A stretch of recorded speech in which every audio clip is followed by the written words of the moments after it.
Mouth तक।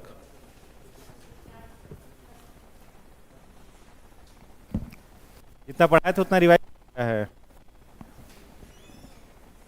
बोलिए। नहीं हुआ।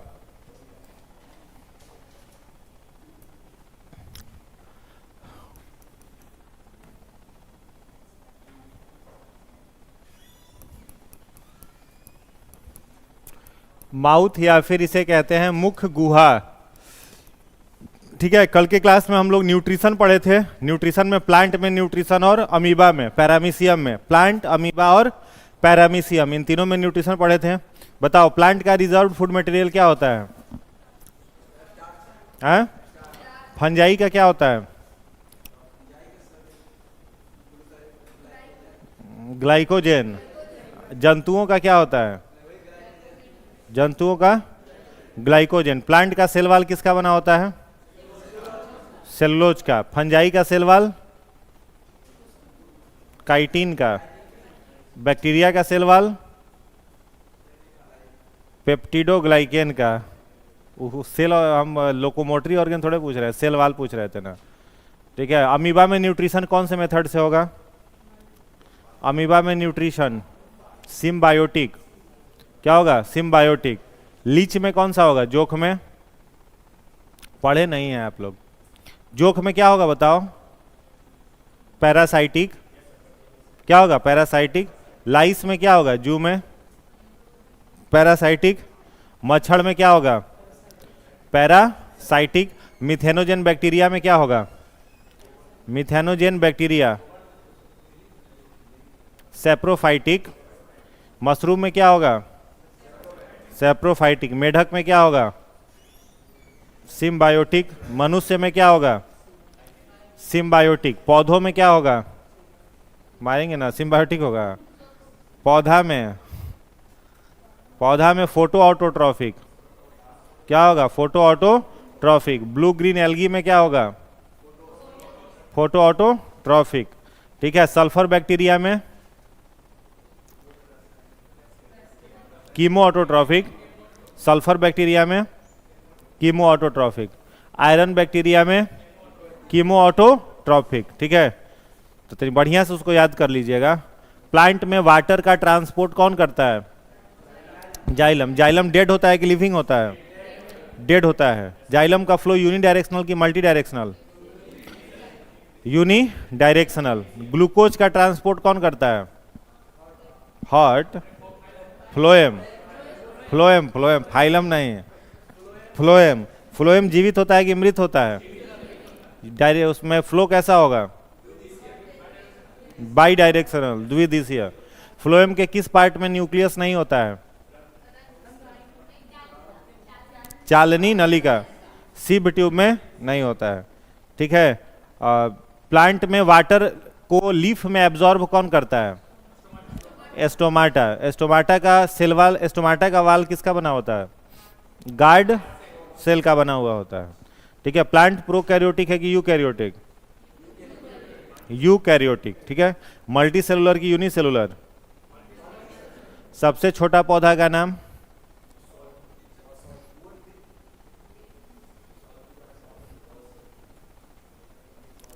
बोलो, सबसे छोटा पौधा। वो नहीं है कॉपी में, खोजने से नहीं मिलेगा।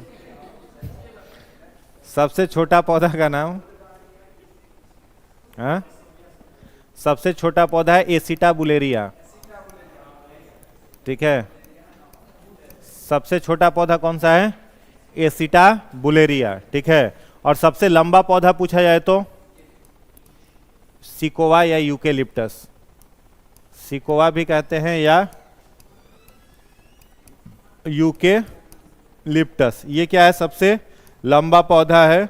और एसिटा बुलेरिया क्या है? सबसे छोटा पौधा है। ठीक है, सबसे बड़ा फूल?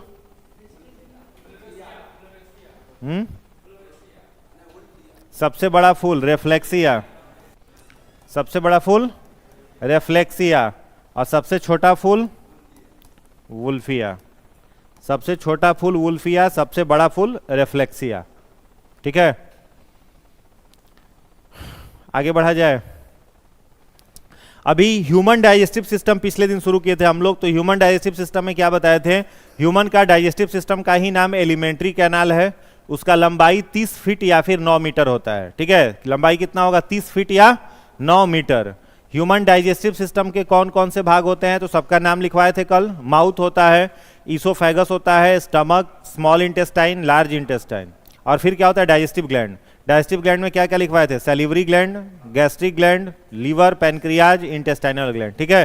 तो उन सब में सबसे पहला क्या है, माउथ है, सबसे पहला क्या है, माउथ। तो आइए माउथ के बारे में देखते हैं 2-3 पॉइंट। तो माउथ जो होता है ना, ये एलिमेंट्री कैनाल का ओपनिंग गेट है, मतलब आहार नाल का प्रवेश द्वार क्या होता है, माउथ होता है, ठीक है। इस माउथ में कई सारे पार्ट हैं, जैसे इसका एक पार्ट है क्या, टीथ, ठीक है। माउथ का पहला पार्ट क्या है, टीथ, दांत। तो आपसे पूछा जाए कि दांत का निर्माण किस चीज से हुआ है, तो क्या कहोगे, कैल्शियम फॉस्फेट से। दांत का निर्माण पूछा जाए किससे हुआ है, तो क्या कहोगे, कैल्शियम फॉस्फेट से दांत का निर्माण हुआ है, कैल्शियम फॉस्फेट, याद रहेगा, किससे हुआ है, कैल्शियम फॉस्फेट। टीथ का सबसे ऊपरी भाग क्या कहलाता है, इनामेल। टीथ का सबसे ऊपरी भाग क्या कहलाएगा, इनामेल। इनामेल किस रंग का होता है, पीले रंग का, ठीक है। और इनामेल में याद रखना है, ये मनुष्य के शरीर का सबसे स्ट्रॉन्गेस्ट पार्ट है, ठीक है। अगर पूछा जाए ह्यूमन बॉडी का सबसे स्ट्रॉन्गेस्ट पार्ट कौन सा है, तो क्या कहोगे, इनामेल, याद रहेगा। टीथ पूरा का पूरा किस चीज से बना है, कैल्शियम फॉस्फेट। टीथ का ऊपरी भाग क्या कहलाएगा, इनामेल, ठीक है। एक और पॉइंट इसमें याद रखना है, जो कैल्शियम फॉस्फेट होता है ना, इस कैल्शियम फॉस्फेट के कॉम्पोजिशन को डेंटाइन भी कहा जाता है। क्या कहा जाता है, डेंटाइन। कैल्शियम फॉस्फेट भी कहते हैं या फिर डेंटाइन भी कहते हैं, तो कुछ भी आ सकता है, डेंटाइन भी आ सकता है। अब नए प्रश्नों में कैल्शियम फॉस्फेट की जगह पर क्या दिया हुआ रहता है, डेंटाइन दिया हुआ रहता है। तो दांत का निर्माण कैल्शियम फॉस्फेट या डेंटाइन से, दांत का ऊपरी भाग इनामेल, और इनामेल मनुष्य के शरीर का क्या है, सबसे मजबूत भाग है। जो लोग नहीं लिखे वो लोग लिखते भी रहिए साथ में, अलग से टाइम नहीं देंगे लिखने के लिए। उसके बाद याद रखना है, दांत के आधार पर मनुष्य का कुछ और नाम रखा गया है, ठीक है। जैसे टीथ के बेसिस पर हम लोगों का कुछ और नाम है। पहला नाम हम लोगों का है डिफोडोंट, ठीक है। मनुष्य का क्या नाम है, डिफोडोंट। डिफोडोंट को हिंदी में कहा जाता है द्विदंती, ठीक है, क्या कहेंगे, द्विदंती। दूसरा हम लोगों का एक नाम है थीकोडोंट, थीकोडोंट। और तीसरा एक हम लोगों का नाम है हेट्रोडोंट।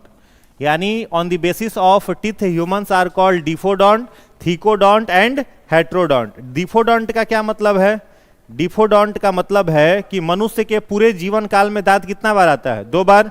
एक बार मिल्क टीथ, एक बार परमानेंट टीथ आता है ना, इसलिए मनुष्य को क्या कहा जाता है, डिफोडोंट कहा जाता है।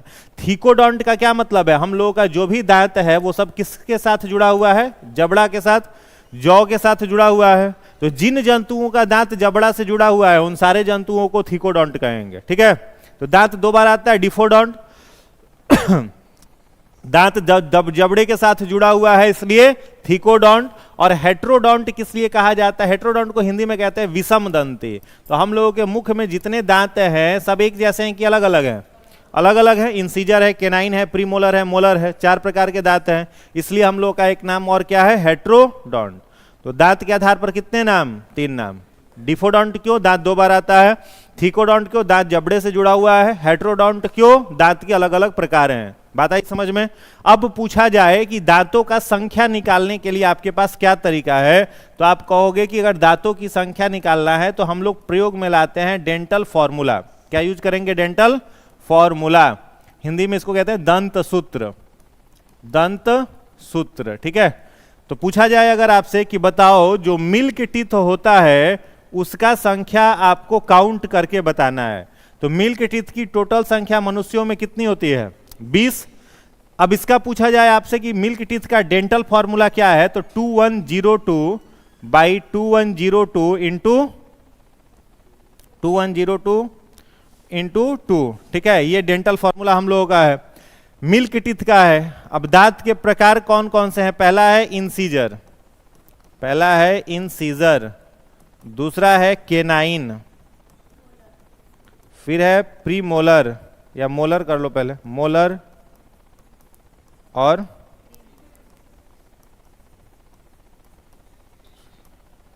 ना उल्टा हो गया, पहले प्रीमोलर जाएगा ना जी, हाँ पहले प्री मोलर को करना पड़ेगा, इस डेंटल फॉर्मूला पर तभी फिट बैठेगा। प्री मोलर और उसके बाद मोलर, ठीक है। अब इसमें देखिए दंत सूत्र कैसे काम करेगा। यहां पर बटा के ऊपर जो लिखा हुआ है ये ऊपरी जबड़े में दांतों की संख्या है, ये नीचे में निचले जबड़े में दांत की संख्या है। और 2 से मल्टीप्लाई क्यों किया गया है? क्योंकि हम लोग का सिमेट्री बाइलेटरल है। बाइलेटरल सिमेट्री समझ रहे हो? नहीं नहीं, सिमेट्री 3 प्रकार का होता है। एक को हम लोग कहते हैं रेडियल, ठीक है, रेडियल सिमेट्री। एक सिमेट्री को हम लोग कहते हैं बाई सिमेट्री, बाई सिमेट्री। और एक होता है एसिमेट्री। इसका हिंदी नाम थोड़ा सा कॉम्प्लेक्स है लेकिन फिर भी जान लो। रेडियल का मतलब होता है अरीय सममित, अरीय सममित, अरीय सममित। बाइलेटरल का होता है द्विपार्श्व सममित। और एसिमेट्री का मतलब होता है असममित। इसको समझना ध्यान से। देखो रेडियल सिमेट्रिकल किसे कहा जाता है? किसी जीव को अगर इस तरीके से बीचों बीच काटा जाए, इसको क्या कहेंगे? हॉरिजॉन्टल की वर्टिकल? हॉरिजॉन्टल कहेंगे। अगर किसी जीव के बॉडी को, मान लो ऐसे कोई जीव है, उसके जीव को इस तरीके से हॉरिजॉन्टली काटा जाता है और उसका अपर हाल्व और लोअर हाल्व दोनों इक्वल हो, बराबर हो, उसको क्या कहेंगे? Radial symmetry. बात आया समझ में? बाइलेटरल सिमेट्री का मतलब होता है अगर किसी जीव को ऐसे लंबवत काटा जाए, सीधा सीधी काटा जाए और उसका लेफ्ट और राइट हाल्व इक्वल हो जाए, उसको क्या कहा जाएगा? बाइसिमेट्री। और एसिमेट्री का मतलब होता है कैसे भी उसको काटा जाए उसका बॉडी इक्वल पार्ट में डिवाइड नहीं हो। समझ में आया? रेडियल का मतलब बीचों बीच काटा जाए, शरीर 2 बराबर भागों में बढ़ जाए। बाइलेटरल सिमेट्रिकल का मतलब ऐसे काटा जाए तो शरीर 2 बराबर भागों में बढ़ जाए। और एसिमेट्री का मतलब कैसे भी काटो तो बराबर भागों में नहीं बढ़े। अब जैसे बाइलेटरल सिमेट्री का एग्जांपल कौन है? हम लोग हैं। अगर ऐसे काटा जाए तो लेफ्ट हाल्व और राइट हाल्व इक्वल होगा ना। ऐसे बीच में काटेंगे तो इक्वल होगा क्या? नहीं होगा। मेढक को काटोगे तो इक्वल हो जाएगा, सांप को काटोगे तो इक्वल हो जाएगा। सब क्या है? बाइलेटरल सिमेट्रिकल है। रेडियल सिमेट्रिकल में हाइड्रा वगैरह आ जाता है। हाइड्रा के बॉडी को ऐसे काटोगे तो बराबर भागों में बटेगा। स्टारफिश वगैरह आ जाता है। एसिमेट्री में कौन आएगा? अमीबा आ जाएगा। अमीबा को कैसे भी काटिएगा बराबर नहीं बटेगा। पैरामीशियम को कैसे भी काटिएगा बराबर नहीं बटेगा। तो वो सब क्या है? एसिमेट्री। तो हम चूंकि हम लोग बाइलेटरल सिमेट्रिकल है इसीलिए 2 से मल्टीप्लाई किया गया है। ऐसे अगर बीचों बीच काटा जाए तो लिप्स के इधर जो दांत जिस जगह पर है इधर वही दांत उसी जगह पर है कि नहीं है? यहाँ पर एकदम केनाइन टीथ है तो एग्जैक्टली यहाँ है, फिर यहाँ नीचे में है तो यहाँ पर है, तो दोनों का एक ही स्थान पर है ना। इसलिए कितना से गुणा किया गया है? 2 से। अब देखो इंसीजर की संख्या आपसे पूछा जाए तो कितना कहोगे? 2 और 2 कितना हुआ? 4। 4 को 2 से मल्टीप्लाई कर दो तो इंसीजर कितना हो जाएगा? 8 हो जाएगा। केनाइन देखिए 1 और 1 2, 2 दूने 4 हो जाएगा। प्री मोलर 0 0 रह जाएगा ना। और मोलर कितना हो जाएगा? 4 दूने 8। टोटल कितना हो गया? 16 4 20। ठीक है। तो इस तरीके से हम लोग डेंटल फॉर्मूला के आधार पर क्या निकालते हैं? क्या निकालते हैं? दांतों की संख्या। और यहीं पर आपसे पूछा जाए कि परमानेंट टीथ के बारे में बताओ। परमानेंट टीथ, तो परमानेंट टीथ की टोटल संख्या कितनी होती है? 32 32। और इसका अगर डेंटल फॉर्मूला पूछा जाए तो क्या कहोगे? 2123 बाई 2123 इंटू 2। अब इसके बेसिस पर सेम वही दांत है। पहला इंसीजर, केनाइन, प्री मोलर और मोलर। तो बताओ इंसीजर कितना हो जाएगा? 4 दूना 8। केनाइन कितना होगा? 4। प्री मोलर कितना होगा? 8। मोलर कितना होगा? 12। टोटल 32। ठीक है, लिख लीजिए इसको।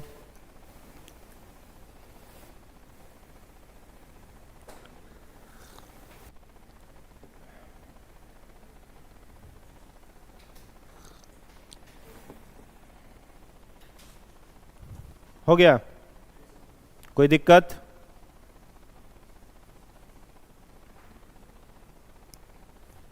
छाप लिए? आप ही से पूछ रहे हैं जी? नींद से? पहले से छापा हुआ है, याद नहीं है बस। कर लीजिए जल्दी जल्दी रिवीजन।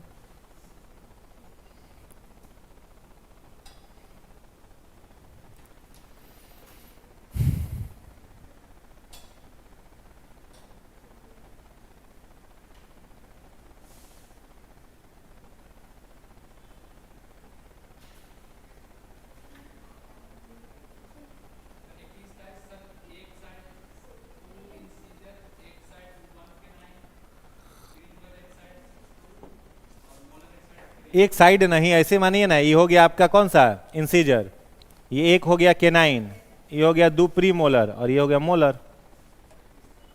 हाँ 21 23, ठीक है, कोई दिक्कत इसमें नहीं ना। अगला हेडिंग बनाइएगा टंग, जीभ। नेक्स्ट हेडिंग बना लो टंग।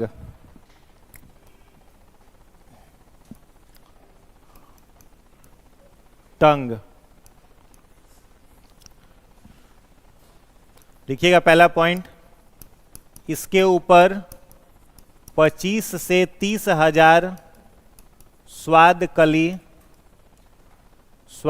कली मतलब टेस्ट बर्ड पाई जाती है, ठीक है। On the wall of tongue about 25 to 30,000 taste bud present. कोई नहीं, 20 से 25 भी ठीक है। 30,000 मैक्सिमम, ठीक है, 30,000 टेस्ट बर्ड होता है, ठीक है। जीभ मेनली क्या मदद करता है हम लोगों को टेस्ट को फील करने में, तो जीभ के ऊपर में क्या पाया जाता है, टेस्ट बर्ड पाया जाता है, स्वाद कली पाया जाता है। इससे बीपीएससी में 66 में आई थिंक या 67 में क्वेश्चन आया हुआ था कि टंग का कितना पार्ट है और कौन सा पार्ट क्या काम करता है। तो मान लो ये जीभ है, तो जीभ का यह वाला भाग क्या कहलाएगा, अग्रभाग कहलाएगा, फ्रंटल पार्ट। ये वाला भाग इसका क्या कहलाएगा, मध्य, मिडिल पार्ट, मध्य भाग। और यह वाला भाग इसका क्या कहलाएगा, पश्च भाग या पोस्टेरियर पार्ट। समझ में आया। तो क्वेश्चन एग्जाम में पूछा था कि जीभ के किस भाग से कड़वाहट का पता चलता है, ठीक है। टीथ, जीभ का कौन सा भाग बिटरनेस को फील करने में मदद करता है। तो देखो अग्र भाग में याद रखोगे, यह कैसे स्वाद को ग्रहण करता है, मीठा, स्वीट। और मध्य किसको करता है, खट्टा या नमकीन, सावर, ठीक है। और जीभ का पोस्टेरियर पार्ट किसका करता है, कड़वा, बिटरनेस का, ठीक है, बिटर का। तो frontal part is responsible for sweet, middle part sour या बिटर, सावर या सॉल्टी, और पश्च भाग जो होगा वो बिटरनेस का फील कराएगा, ठीक है। तो ये क्वेश्चन आया हुआ है 66 में या 67 में था। जीभ के मिडिल पार्ट में याद रखोगे यहां पर कोई टेस्ट बर्ड नहीं होता है, इसलिए जीभ के मध्य भाग से हम लोग किसी भी प्रकार के स्वाद को ग्रहण नहीं कर सकते हैं, यानी मिड पार्ट में क्या हो जाएगा, नो टेस्ट।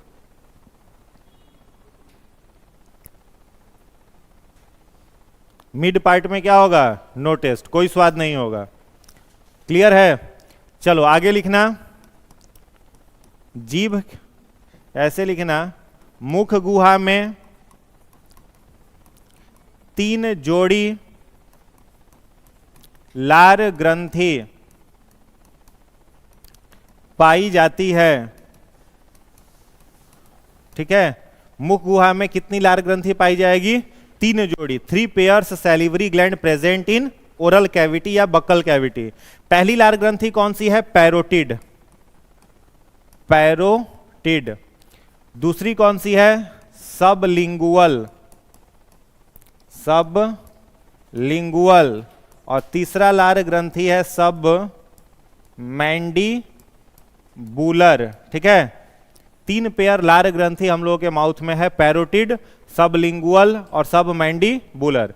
पैरोटिड जो है याद रखोगे कि ये सबसे लॉन्गेस्ट सैलिवरी ग्लैंड है, लॉन्गेस्ट सैलिवरी ग्लैंड। और पूछा जाए कि ये है कहां पर, तो हम लोगों के चिक्स में, गालों में, गाल में, ठीक है।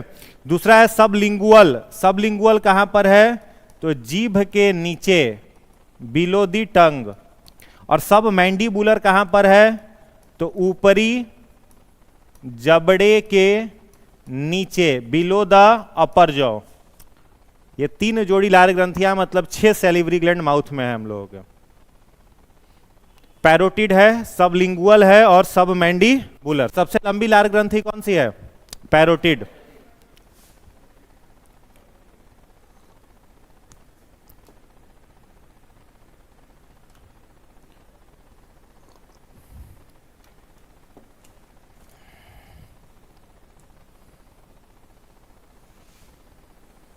हो गया।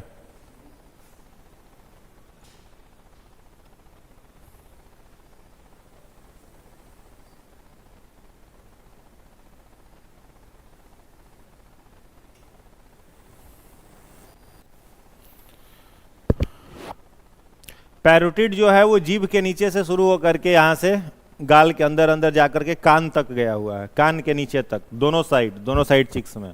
तो सबसे लंबा लार ग्रंथि होता है, ठीक है। ये तीनों लार ग्रंथियां मिल करके एक दिन में एक स्वस्थ व्यक्ति में लगभग 1 से 1.5 लीटर सलाइवा सेक्रेट करता है, ठीक है।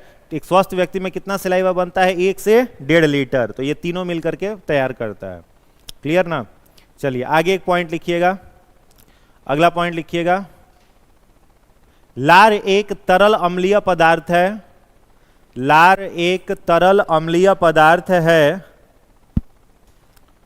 लार एक तरल अम्लीय पदार्थ है, तरल अम्लीय पदार्थ है जिसका पीएच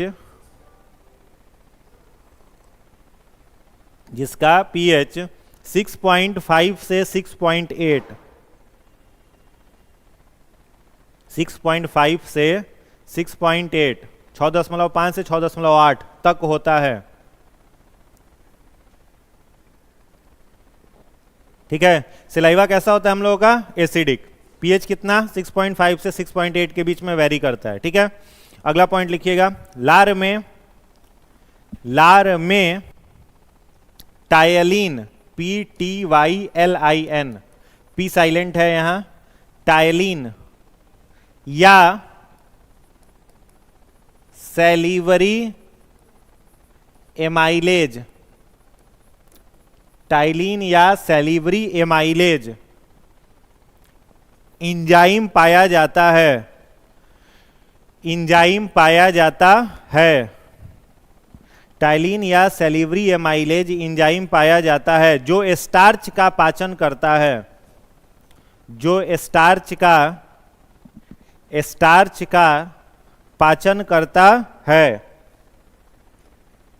पूछा जाए आपसे कि process of digestion begins from, क्या कहोगे? माउथ। भोजन के पाचन की शुरुआत कहां से होती है? माउथ से। क्यों होती है माउथ से भोजन की पाचन की शुरुआत? क्योंकि हम लोगों के माउथ के सलाइवा में कौन सा एंजाइम है? टाइलिन, ठीक है। अब जैसे ही आप रोटी खाओगे तो रोटी के अंदर स्टार्च रहेगा कि नहीं रहेगा? प्लांट का रिजर्व फूड क्या है? स्टार्च है, तो रोटी में स्टार्च है। चावल, कोई भी प्लांट प्रोडक्ट खाओगे तो सब में स्टार्च है। और जैसे ही वो हम लोगों के सलाइवा में मिलेगा उसका स्टार्च वहीं पर क्या हो जाएगा? डाइजेस्ट हो जाएगा, ठीक है। इसलिए पाचन की शुरुआत कहां से होती है? मुख गुहा से, माउथ से। और फाइनली फूड डाइजेस्ट कहां जाकर के होता है? स्मॉल इंटेस्टाइन में। वो आगे हम लोग देखेंगे। फाइनली फूड का डाइजेशन कहां होगा? स्मॉल इंटेस्टाइन में। क्लियर हो गया? कोई दिक्कत इसमें? आगे बढ़ा जाए, चलिए। इसके बाद लिखिएगा ईसोफेगस, ग्रास नली। दूसरा लिखिएगा ईसोफेगस, ईसोफेगस ग्रास नली, ईसोफेगस ग्रास नली। इसमें लिखिएगा फूड पाइप, फूड पाइप और विंड पाइप, फूड पाइप और विंड पाइप एपीग्लॉटिस द्वारा, एपीग्लॉटिस, एपीग्लॉटिस को हिंदी में कहते हैं घंटी ढक्कन, इसलिए हिंदी याद मत करो, ढक्कन वक्कन का याद रखोगे। एपीग्लॉटिस, फूड पाइप और विंड पाइप एपीग्लॉटिस द्वारा बंद होते हैं, बंद होते हैं, एपीग्लॉटिस द्वारा बंद होते हैं। अगला पॉइंट, एपीग्लॉटिस, नेक्स्ट पॉइंट है एपीग्लॉटिस भोजन को विंड पाइप में जाने से, विंड पाइप मतलब श्वास नली, विंड पाइप में जाने से, भोजन को विंड पाइप में जाने से रोकता है, भोजन को विंड पाइप में जाने से रोकता है। बात समझ में आया? नहीं आया होगा। देखो यहां पर हम लोगों का मान लो माउथ वाला हिस्सा हो गया, तो माउथ वाला हिस्सा यही ना, तो माउथ में भोजन को हम लोगों ने चबाया, स्टार्च को डाइजेस्ट किया। अब जब स्टार्च डाइजेस्ट हो गया तो वो फूड कहां पर आएगा? तो माउथ जहां खत्म होगा वहां से एक ट्यूब निकला हुआ है, ये ट्यूब कौन सा है? Food pipe. ट्यूब कौन सा है? फूड पाइप है, ठीक है। ये भोजन नली है, इसे हम लोग क्या कहेंगे? फूड पाइप, भोजन नली। और एक ट्यूब हम लोगों के नाक से निकला हुआ है, नॉस्ट्रिल्स से, नॉस्ट्रिल से निकला है कि नहीं निकला है? नाक से। तो नॉस्ट्रिल से जो निकला है इसे क्या कहेंगे? Wind pipe. अब ये वाला जो विंड पाइप है ये जाके कहाँ खुलेगा? लंग्स में, फेफड़ा में, ट्रैकिया होते हुए कहाँ जाएगा? फेफड़ा में। और ये जो फूड पाइप है, ये फूड पाइप कहाँ जाएगा? अमाशय में, स्टमक में जाएगा।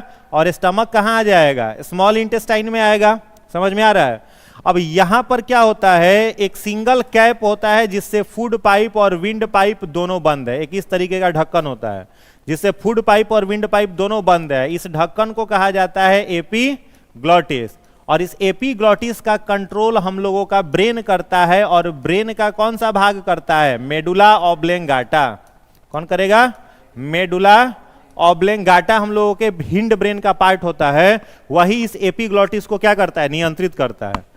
तो आपने जैसे ही भोजन किया तो वो भोजन जब यहां पर पहुंचेगा तो आपका ब्रेन, आपका मेडुला ऑब्लेंगाटा इंस्ट्रक्ट करेगा कि ये वाला कैप खुलना है, और इधर वाला खुलेगा और ये भोजन कहां चलाएगा? अमाशय में। और जब आप ब्रीदिंग करोगे तो रेस्पिरेटरी गैस आपके विंड पाइप से होता हुआ यहां पहुंचेगा। तो फिर इस साइड वाला, ये अब 3D डायग्राम है तो समझ में कम आ रहा होगा, लेकिन समझ लेना, यहां पर विंड आएगा, एयर आएगा, तो इधर वाला ये एपीग्लॉटिस खुलेगा और विंड कहां चला जाएगा? फेफड़ों के अंदर चला जाएगा। इसीलिए अगर आप ग्लास से पानी पी रहे हो तो जितना देर पानी पी रहे हो उतना देर सांस आप नहीं ले पाओगे। ले लेते हो क्या? कहोगे हम बिहारी है, लेंगे सांस, ठीक है। तो सांस लेगो तो पानी कहाँ से निकलेगा? नाक से बाहर निकलेगा। कई बार चावल खा रहे हो, चावल खाते खाते छींक आ जाए, तो छींक आता है तो भात कहाँ से निकलता है? नाक से उसका दाना बाहर निकलता है, होता है ना। उसका पूरा दिन नाक लहरते रहता है, विंड पाइप लहरते रहता है, ठीक है। तो वो क्यों होता है? क्योंकि कैप एक ही है।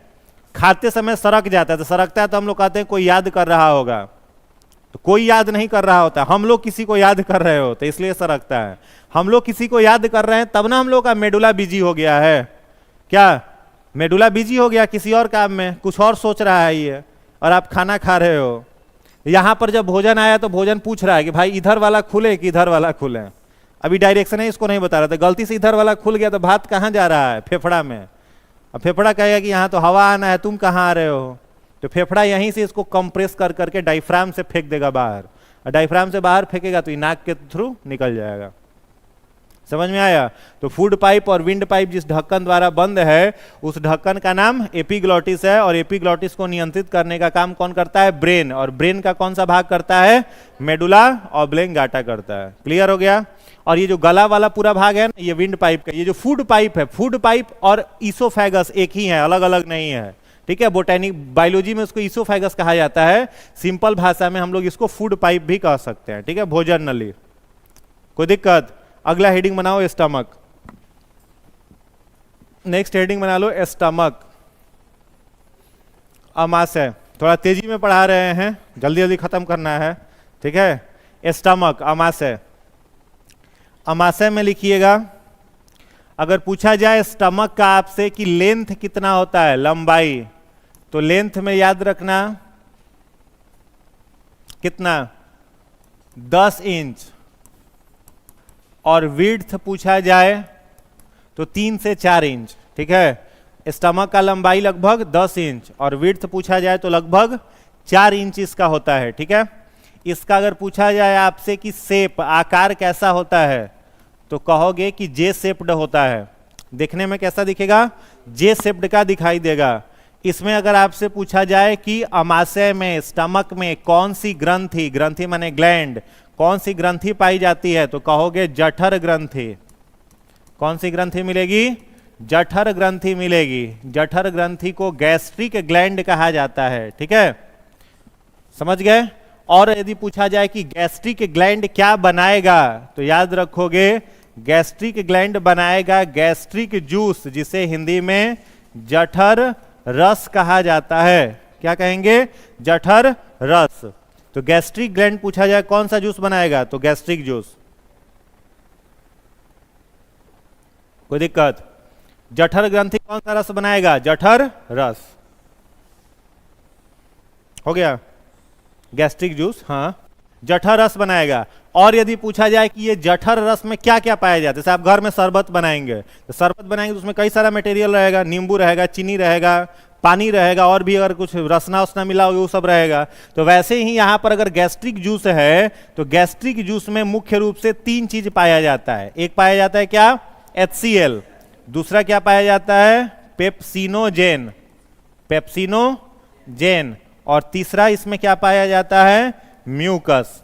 याद रहेगा, गैस्ट्रिक जूस के भीतर क्या क्या है, HCl है, पेप्सिनोजेन है और म्यूकस है। हाँ, पित्त ना, पित्त अलग है, वो लीवर बनाता है, बाइल उसको कहते हैं, वो अलग चीज है। हो गया, HCl, पेप्सिनोजेन और म्यूकस। अब देखो HCl का अगर पूछे आपसे कि काम क्या है, फंक्शन क्या है, ठीक है, HCl क्या काम करता है, तो क्या कहोगे, HCl का प्रमुख काम है यह भोजन को किस में बदल देता है, काइम में। ठीक है, HCl का मुख्य कार्य क्या हो गया, भोजन को किस में बदलना, काइम। काइम को हिंदी में लुगधी कहा जाता है, लुगधी छोड़ना, काइम याद रखो, लुगधी हिंदी में कहा जाता है, काइम याद रखो। भोजन को किस में बदल देगा, काइम में बदल देगा। कौन, HCl। और दूसरा काम इसका क्या है HCl का, तो भोजन को जर्म्स फ्री करना। भोजन को क्या करना, जर्म्स फ्री, मतलब रोगाणु मुक्त। अगर भोजन में किसी प्रकार का कोई पैथोजेंस है तो उसको ये क्या कर देगा, नष्ट कर देगा, मार देगा। ठीक है, HCl कैसा एसिड है, स्ट्रॉन्ग एसिड की वीक एसिड, स्ट्रॉन्ग एसिड होता है, प्रबल अम्ल होता है, पीएच इसका लगभग 1.6 1.5 के आसपास होता है। समझ गए, तो ये भोजन को पहला काम किस में कर लेगा, अब इसको समझेंगे हम लोग डिटेल में, काइम में बदलेगा और भोजन को क्या करेगा, जर्म्स फ्री कर देगा। अब देखो पेप्सिनोजेन क्या है, तो पेप्सिनोजेन याद रखोगे एकलौता हम लोगों के शरीर में इंजाइम है जो कैसा होता है, इनएक्टिव। कैसा होता है, इनएक्टिव। तो क्वेश्चन कई बार एग्जाम में आया है कि मनुष्य के शरीर में अक्रिय इंजाइम कौन सा पाया जाता है, तो पेप्सिनोजेन। इसका कोई फंक्शन नहीं है, या अक्रिय है, निष्क्रिय है, कोई फंक्शन नहीं है, फंक्शनलेस है। लेकिन जैसे ही यह पेप्सिनोजेन, ये जो पेप्सिनोजेन है, यह पेप्सिनोजेन अगर HCl से मिल जाता है, मतलब पेप्सिनोजेन प्लस HCl, जैसे ही ये दोनों मिलेंगे तो यह पेप्सिनोजेन कैसा हो जाएगा, एक्टिव। कैसा हो जाएगा, एक्टिव। लिख देते हैं एरो के ऊपर, कैसा हो जाएगा, एक्टिव। और जब एक्टिव होगा तब इसे हम लोग क्या कहेंगे, पेप्सिन। तो पेप्सिनोजेन इनएक्टिव है और पेप्सिनोजेन HCl से मिला तो क्या हो गया, एक्टिव। और एक्टिव हो गया तो उसको क्या कहेंगे, पेप्सिन। तो जब एक्टिव हो गया तो कोई ना कोई काम करेगा, तो क्या काम करेगा, तो दूध में जो प्रोटीन पाया जाता है, तो दूध में कौन सा प्रोटीन पाया जाता है, कैसीन। तो दूध में जो कैसीन प्रोटीन पाया जाता है उसका पाचन कौन करता है, पेप्सिन करता है। लेकिन अगर पूछा जाए कि जो नवजात शिशु होते हैं जो केवल मिल्क पर फीड करते हैं, 6 महीना तक बच्चा दूध पर फीड करता है, तो नवजात शिशुओं में दूध के पाचन करने के लिए कौन सा एंजाइम होता है, रेनिन। याद रखोगे, रेनिन जो होता है यह किसमें होता है, नवजात शिशु में। दूध को पचाने के लिए रेनिन है। और पूछा जाए कि वयस्क व्यक्तियों में मिल्क प्रोटीन कैसीन को पचाने के लिए क्या है, तब क्या कहोगे, पेप्सिन है। याद रहेगा। इसके बाद है म्यूकस। तो देखो म्यूकस का क्या काम है, म्यूकस जो होता है ये स्टमक को, किसको, स्टमक मतलब अमाशय को क्या करता है, प्रोटेक्ट करता है। तो कह सकते हो क्या, प्रोटेक्ट स्टमक फ्रॉम, किससे, HCl से। स्टमक को HCl से कौन प्रोटेक्ट करेगा, म्यूकस। समझ गए। पूछा जाए कि अमाशय का इनर वाल किसका बना रहता है, तो म्यूकस का। अमाशय का, स्टमक का भीतरी दीवार किसका बना रहता है, म्यूकस का बना रहता है। और यही इसको क्या करता है, रक्षा देता है, प्रोटेक्शन देता है। समझ गए, किससे, HCl से। अब HCl इतना स्ट्रांग है कि त्वचा पर पड़ेगा तो हड्डी उड्डी सब जला देगा। अब वो बन रहा है स्टमक में, तो स्टमक को सुरक्षित रहने के लिए कोई चाहिए ना, तो कौन बचाता है उसको, म्यूकस बचाता है। तो inner wall of stomach is formed by mucous membrane. ठीक है, अमाशय का भीतरी दीवार किसका बना हुआ है, म्यूकस मेम्ब्रेन का बना हुआ है। चलिए यहां तक हो गया। उसके बाद लिखिएगा इसी में, पार्ट्स ऑफ स्टमक, अमाशय के भाग, पार्ट्स ऑफ स्टमक, अमाशय के भाग। तो अमाशय का देखो पहला भाग होता है, इसको कहा जाता है फुंडिक। इसका दूसरा भाग होता है, उसको कहते हैं कार्डियक। और इसका तीसरा भाग होता है, उसको कहते हैं पाइलोरिक। अमाशय का कितना भाग हो गया, 3 भाग। पहला भाग फुंडिक, दूसरा कार्डियक और तीसरा पाइलोरिक। ठीक है, फुंडिक, कार्डियक और पाइलोरिक। फुंडिक क्या होता है, तो फुंडिक स्टमक प्लस, इसको फिगर से हम लोग समझेंगे, फूड पाइप, स्टमक और फूड पाइप जहां पर जुड़ता है उसको क्या कहते हैं, फुंडिक। अमाशय का स्टमक का जो मिडिल पार्ट होता है, मध्य भाग, उस मिडिल पार्ट को क्या कहते हैं, कार्डियक। और जहां पर स्टमक स्मॉल इंटेस्टाइन से जुड़ता है उसे क्या कहते हैं, पाइलोरिक। याद रहेगा। और पाइलोरिक जो है ये हम लोगों के शरीर में सबसे संकरी गुहा है, मतलब narrowest cavity, narrowest cavity of human body is pyloric cavity.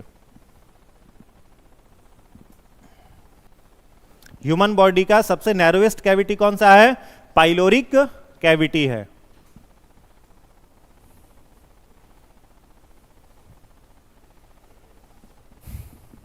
हो गया।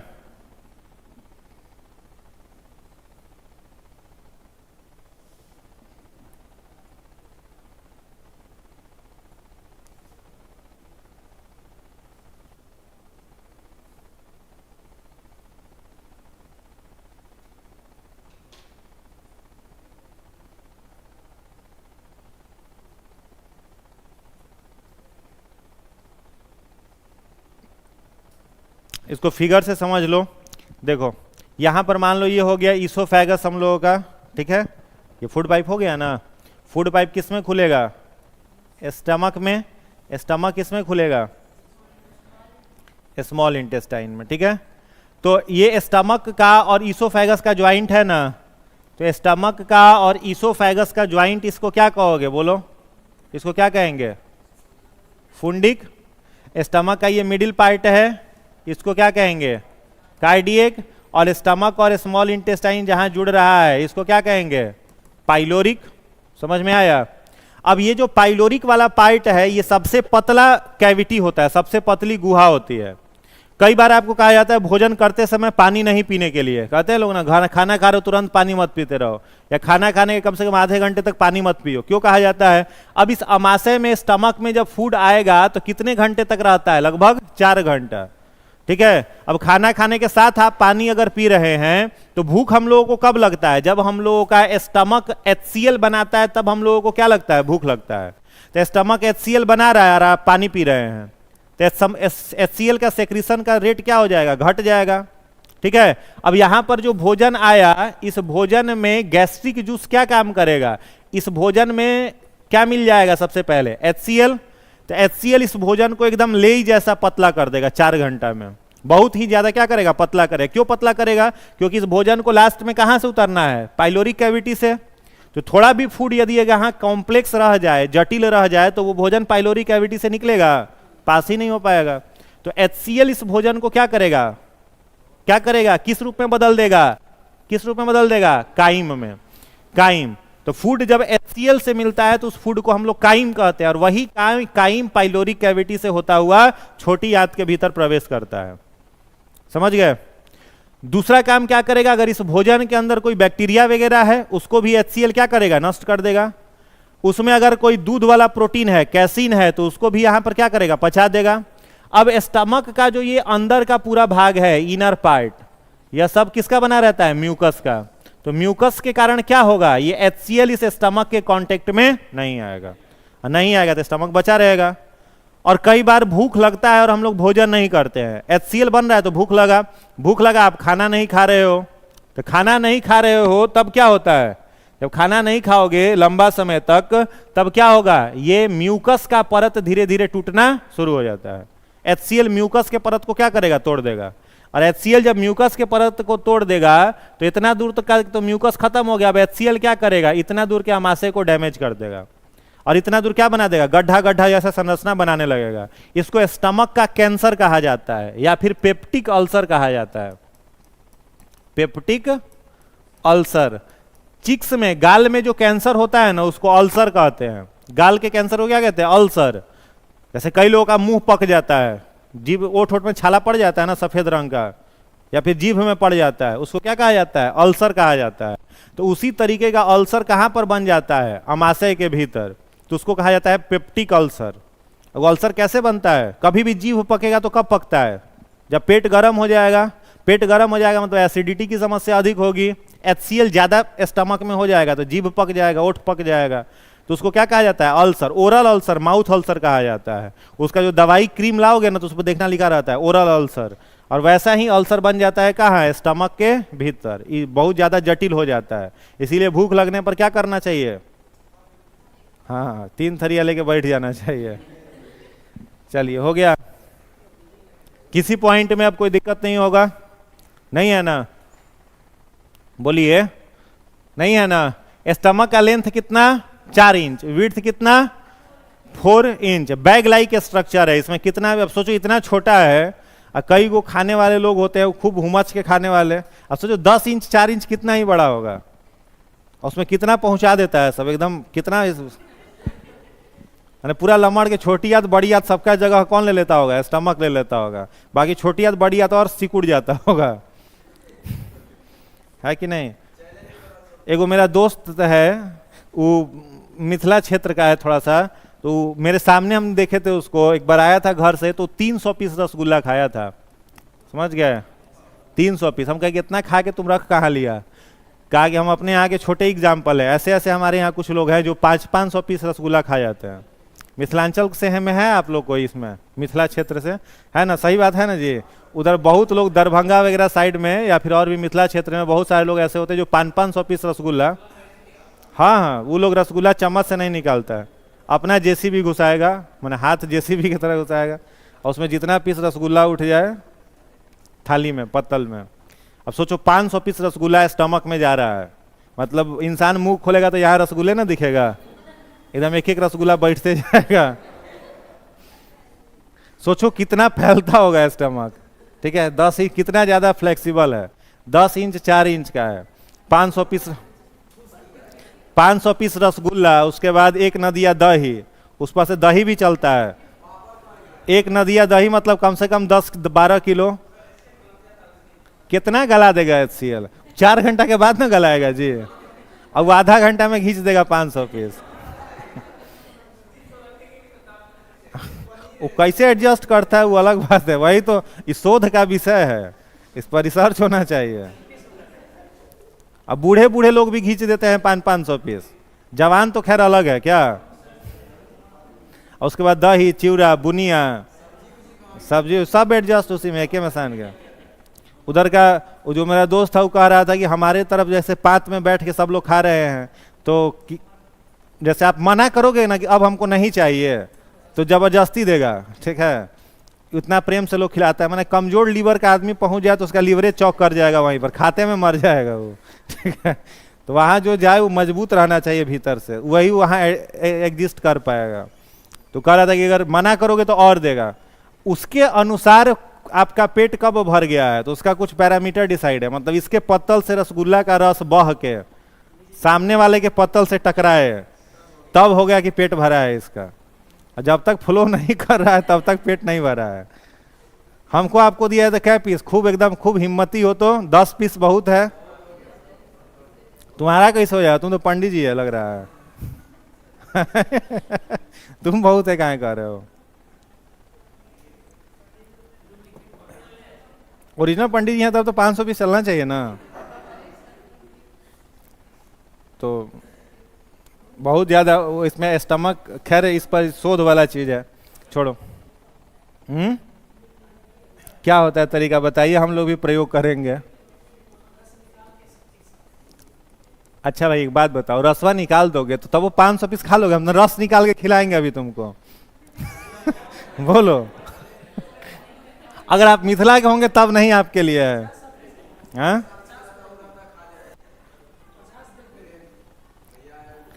कल्चर देखो, संस्कृति जो बची हुई है ना वो मिथिला में ही बची हुई है।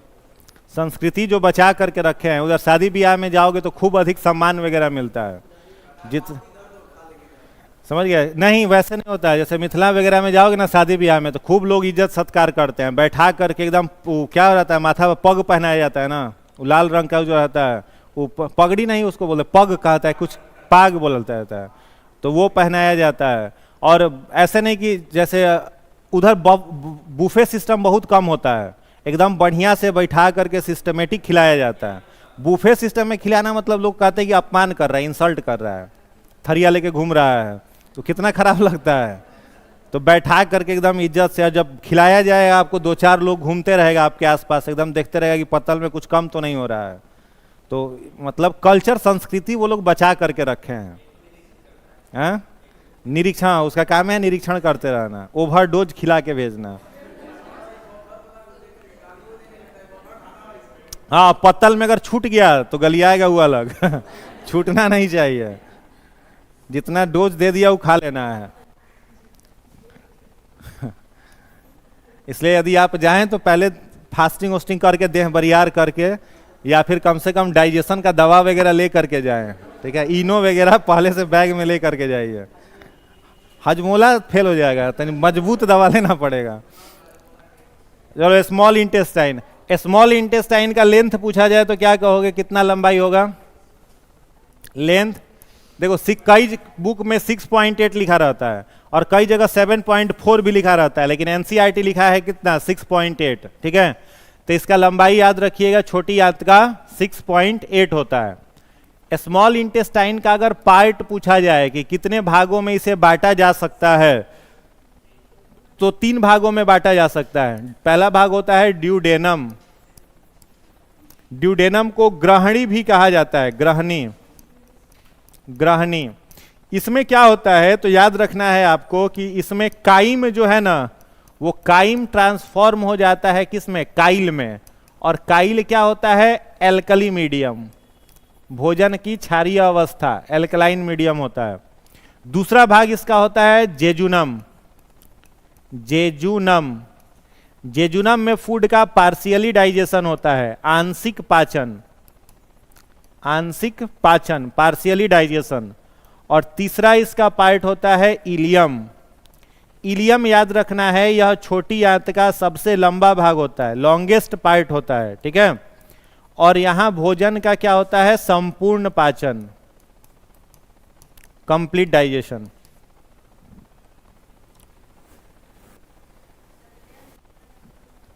हाँ, 2 लिखवाए थे, 4 लिखवाए थे ना एनसीईआरटी में, लेकिन 6.8 है, 6.8 कर लीजिए उसको।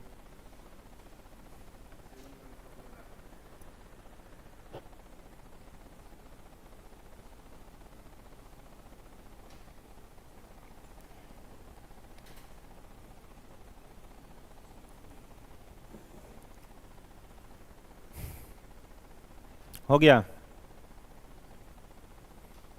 लिख लिए? चलिए, इसमें 1-2 पॉइंट और लिख लो।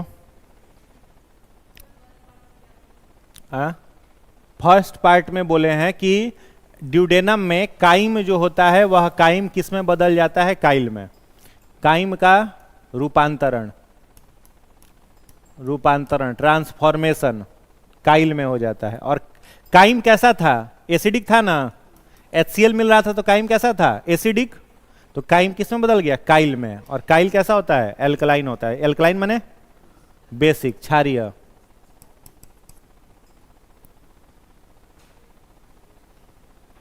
ठीक है।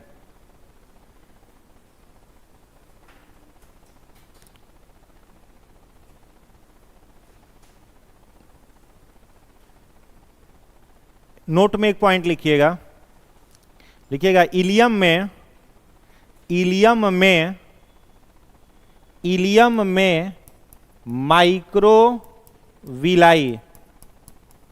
इलियम में माइक्रोविलाई, माइक्रोविलाई होते हैं, होते हैं, जो पचे हुए भोजन से, पचे हुए भोजन से ग्लूकोज, ग्लूकोज अवशोषित करते हैं। पचे हुए भोजन से ग्लूकोज अवशोषित करते हैं। पचे हुए भोजन से ग्लूकोज अवशोषित करते हैं। हो गया? अब इसको समझ लो।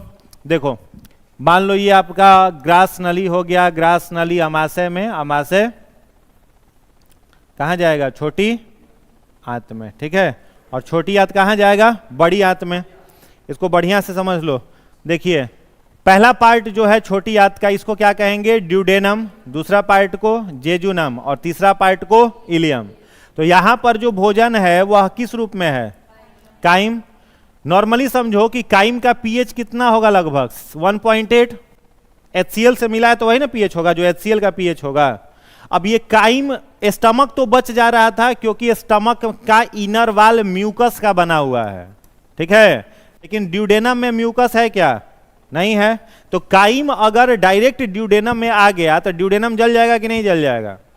जल जाएगा। एसिडिक है, हाईली एसिडिक है, तो ड्यूडेनम जल जाएगा। तो यहां होता है हम लोगों का लीवर और यहां पर है पैनक्रियाज, ठीक है। लीवर कौन सा जूस बनाता है? बाइल जूस, जिसको पित्त रस कहते हैं। पित्त पूछ रहे थे ना कोई, तो लीवर क्या बनाता है? बाइल जूस, पित्त रस। और पैनक्रियाज क्या बनाता है? पैनक्रिएटिक जूस, अग्नाशयी रस, pancreatic juice. Liver bile juice और पैनक्रियाज पैनक्रिएटिक जूस। तो और ये दोनों जो बाइल जूस और पैनक्रिएटिक जूस है, ये आकर के कहां पर गिरते हैं? ड्यूडेनम में। कहां गिरते हैं? ड्यूडेनम में। तो ड्यूडेनम में आएगा क्या? काइम। क्या आएगा? काइम। और आते ही बाइल जूस और पैनक्रिएटिक जूस से वो क्या होगा? मिल जाएगा। और मिलते ही वह किस में बदल जाएगा? काइल में। और काइल क्या होता है? अल्कलाइन होता है। तो बच गया ड्यूडेनम, इसको कुछ नहीं होगा। तो पूछा जाए आपसे कि ड्यूडेनम में क्या काम हुआ, तो केवल पाचन नहीं हुआ, केवल काइम का रूपांतरण काइल में हो गया, ठीक है। Transformation of chyme into chyle कहां पर हुआ? ड्यूडेनम में। कैसे हुआ? After mixing with bile juice secreted from liver and pancreatic juice secreted from pancreas, ठीक ना। हाँ, बेसिक रहता है, ठीक है। तो पूछा है भोजन के पाचन की शुरुआत किस अवस्था में होती है? तो अम्लीय अवस्था में। डाइजेशन किस रूप में शुरू हुआ था? अम्लीय शुरू हुआ था ना। जीभ में भोजन गया, यही ना अम्लीय हो गया। सलाइवा 6.8 है, तो 6.8 मतलब 7 से कम पीएच है तो क्या होगा? अम्लीय होगा। 7 रहेगा तो न्यूट्रल, 7 से ज्यादा रहेगा तो बेसिक। तो यहां पर जीभ में ही भोजन हो गया अम्लीय, स्टमक में पहुंचा तो हाईली एसिडिक, अति अम्लीय, और यहां पर आते आते बेसिक।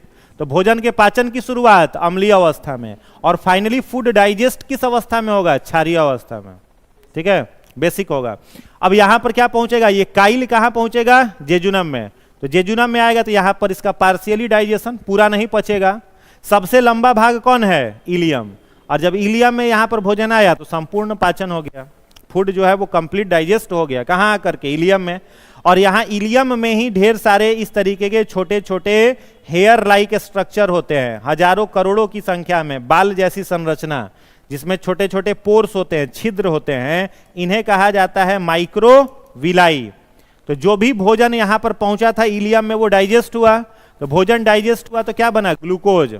आप चना खाइए चाहे जिलेबी खाइए, क्या बनेगा? ग्लूकोज। कुछ भी खाओगे क्या बनेगा? ग्लूकोज। फूड का फाइनल प्रोडक्ट क्या होता है? ग्लूकोज।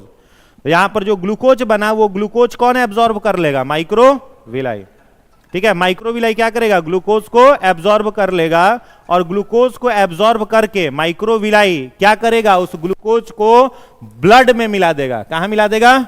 ब्लड में। और ब्लड में जब ग्लूकोज मिल जाएगा तो ब्लड तो हम लोगों के पूरे शरीर में जाता है, तो ब्लड उस ग्लूकोज को उठा करके कहां भेज देगा? बॉडी के सेल में। ग्लूकोज की जरूरत पाचन तंत्र को है कि बॉडी के सेल को है? सेल को है। तो यहां से माइक्रोविलाई उस ग्लूकोज को एब्जॉर्ब किया और एब्जॉर्ब करके ब्लड में मिलाया, और ब्लड उस ग्लूकोज को बॉडी के सारे सेल में पहुंचा दिया। और फिर जो एक्सक्रीटरी वेस्ट बचा, उत्सर्जित पदार्थ भी बचेगा। भोजन जैसे बचा, डाइजेस्ट हुआ, तो भोजन का अवशेषी पदार्थ भी तो बचेगा, एक्सक्रीटरी वेस्ट। तो वो एक्सक्रीटरी वेस्ट छोटी आंत कहां फेंक देगा? बड़ी आंत में। कहां फेंक देगा? बड़ी आंत में। तो यहां पर एक्सक्रीटरी वेस्ट चला गया, बड़ी आंत, तो यहां से बड़ी आंत शुरू हो जाएगा। पूरा प्रोसेस समझ गए छोटी आंत का? कोई डाउट है तो बताइए। नहीं ना? कोई दिक्कत? अगला हेडिंग बना लो, लार्ज इंटेस्टाइन, तुरंत खत्म हो जाएगा ये भी। लार्ज इंटेस्टाइन, बड़ी आंत।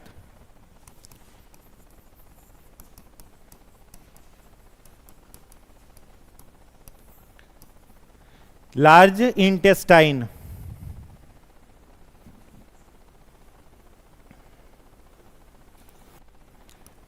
ठीक है। लार्ज इंटेस्टाइन का अगर पूछा जाए आपसे कि लेंथ कितना है, तो क्या कहोगे? 1.5 मीटर, बड़ी आंत की लंबाई 1.5 मीटर 1.5 मीटर होती है, ठीक है। लेंथ कितना 1.5 मीटर। बड़ी आंत का अगर पूछा जाए वर्क, क्या काम है, ठीक है, बड़ी आंत का काम अगर पूछा जाए वर्क, तो क्या कहोगे? इसका मुख्य रूप से दो ही काम है। पहला काम क्या है? उत्सर्जी पदार्थ से जल का अवशोषण, absorption of water from excretory waste, absorption of water from excretory waste, ये इसका मुख्य कार्य है। इसका अगर पूछा जाए कि कितना भाग है, टोटल पार्ट्स कितने सारे हैं, तो 3 पार्ट्स याद रखोगे। पहला पार्ट होता है इसका सीकम, सीकम। दूसरा इसका पार्ट होता है कोलन, तीसरा होता है रेक्टम, और चौथा पार्ट होता है एनस। सीकम जो होता है ये इसका एक भाग कहलाता है, लिख लेना, इसका एक सिरा अपेंडिक्स है, इसका एक सिरा अपेंडिक्स है। कोलन जो है ये हम लोगों के लार्ज इंटेस्टाइन का सबसे लॉन्गेस्ट पार्ट है, सबसे लंबा भाग है, जो काम क्या करता है? वाटर को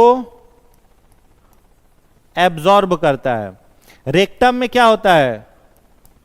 उत्सर्जी पदार्थ स्टोर होता है, जमा होता है। और एनस क्या काम करता है? उत्सर्जी पदार्थ का निष्कासन,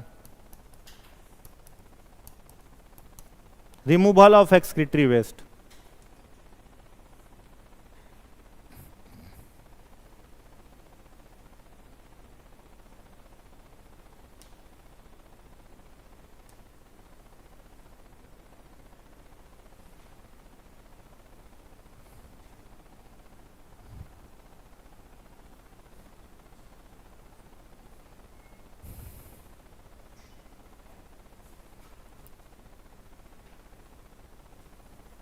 हो गया?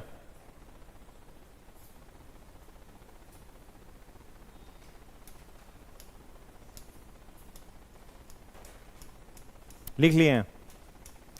कोई दिक्कत इसमें नहीं ना? फिगर से देख लो।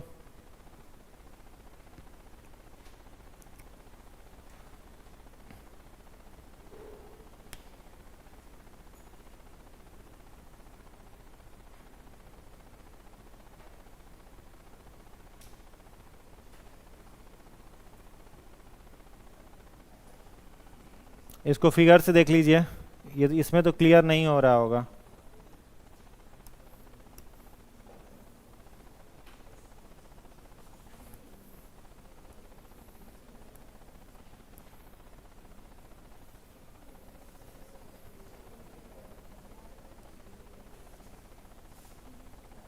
देखिए यहां पर छोटी आंत खत्म हो रहा है, यहीं से क्या शुरू हो जाएगा? तो यहां पर एक गड्ढे जैसी संरचना होगी,